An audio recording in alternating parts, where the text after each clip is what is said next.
He is good. Good, good, good fella. He's a good, good fella. And you know what? Even when things are not good that's going on around you, he's still good. Things can be falling apart. God's still good. That never changes. Never changes. So nice to see all your wee faces here tonight. And whatever ones are on screen, I can't see your faces, but you can see mine, hopefully.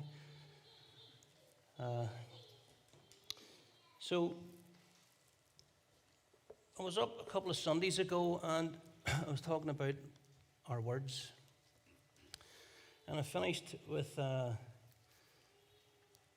this verse. It was Psalm 19 and 14, where it said that let the words of my mouth and the meditation of my heart be acceptable in your sight, O Lord, my rock and my redeemer. Now, that's not saying that there's anything wrong with you as a person, because if you've accepted the Lord Jesus Christ into your heart, you are acceptable to him. You've already been accepted. And what that's talking about is really, it's talking about the words of your mouth, the meditation of your heart. Are they acceptable to him?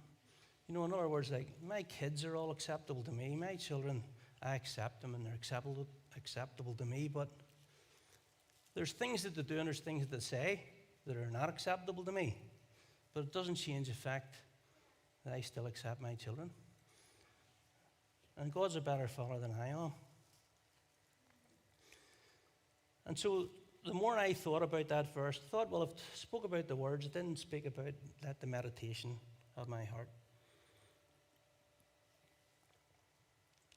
be acceptable. And it's not saying let the meditation of my heart be acceptable to you, Lord, in the way that I can meditate on whatever I like and then ask God to let that be acceptable to him.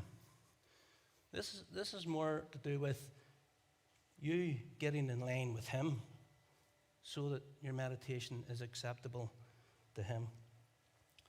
And as you look at it, you actually see that this is actually a cry from the heart. It's a cry from the heart by someone who actually has his own struggles with the very thing he's asking for, the things that he's crying for. And you can almost feel like a gut-wrenching cry. You know, and it's David who's saying, you know, let the words of my mouth and the meditation of my heart be acceptable, God. And we all know that, you know, as King David, we all know he got up to some mischief and he done some really bad stuff, you know, and you can read about in 2 Samuel, you know, where he has sex with a married woman, Bathsheba. And then he murders her husband. Well, he plans for the murder of her husband. He doesn't actually stick a sword in him himself, but he sort of sets it all up in such a way. And, you know, if we just look at verse 27, it tells us that this was clearly not acceptable in God's sight. In verse 27 of 2 Samuel 11, it says, and when the morning was over, that was Uriah, her husband, the morning was over, David sent and brought her to his house, and she became his wife and bore him a son. And it says, but the thing that David had done displeased God. So, in other words, it was not acceptable. And what you find is interesting is many, many years later in the book of Matthew, you read about, in Matthew 1, you read the genealogy of Christ. And when it gets to this point in verse 6, it says, and Jesse, the father of King David, and David was his father of Solomon by the wife of Uriah. and for me, you see, I just think to myself, see, God never really forgot who her husband really was. And there it is in the scriptures itself, just to confirm that it was by the wife of Uriah.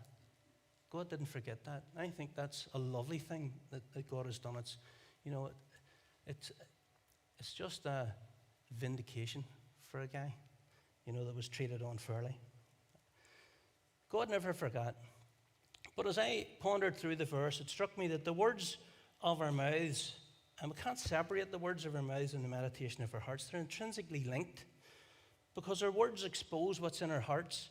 And the Bible tells us that it works to expose both a negative heart and a positive heart.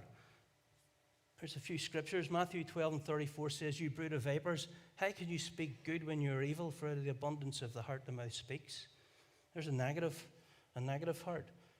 In Matthew 15:18 it says, "But what comes out of the mouth proceeds from the heart, and this defiles a person." Another negative heart.